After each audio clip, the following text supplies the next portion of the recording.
Gurmagad, is few tráchtaí in bhar céco trom cúise gotá an ábhar seo ní léon doubt muna bhfuil aistriú suntasach ó thaobh foiineamh ó thaobh úsáid broslaí ar nós gásála agus petrol go mórmhórach broslaí eile cosúla sin go mbeidh anad cotúnachar ann ar an domhan an sin éireann agus tu go leor plé faoi láthair faoi teifig agus gachród an muine lei sin ní léon doubt ach muna bhain túnachar againn mar dahan ar an foiineamh atá úsáid go mbeidh túnachar ag sin ar líon na teifig atá fágáil tíre atá faoi bhrú de bhar ahrú éráid.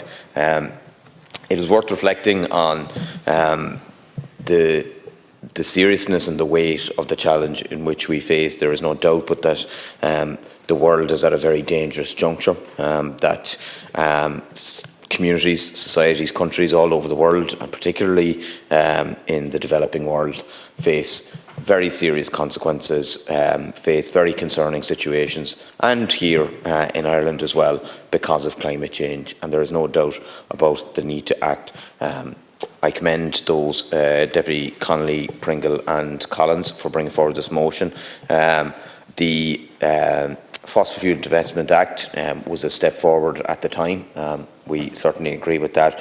But there are shortcomings in it that need to be addressed that have been identified in relation to this legislation. I welcome the fact that the government is not opposing it. There are issues, as Deputy O'Rourke has said, in relation to derivatives, hedge funds, different things like that, that is resulting in funds connected to Ireland investing in fossil fuels at a time that we need to be moving far and fast away from that.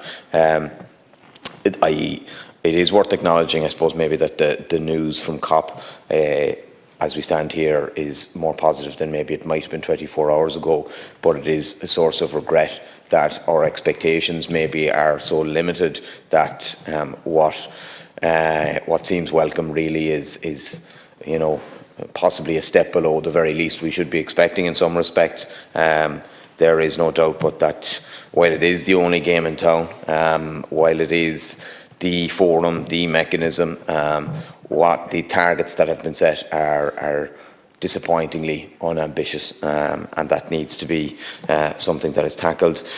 In relation to our part here, I welcome this legislation and trying to tackle the investments that funds connected to Ireland make in fossil fuels. In general terms, I think we do have to confront the fact that we are a climate laggard. We are 21st out of 27 European countries for our performance on climate change. We have had the largest rise in greenhouse gas emissions in the EU last year, and the biggest emitter per capita, where 23 EU states recorded a drop in emissions. A lot of the targets are being missed time and again. 95% of industry experts have said that Ireland will not meet our renewable targets. That is a significant cause for concern. Just on the renewables side of things, it's a source of concern for me, and just the RES auctions are obviously an important driver of policy.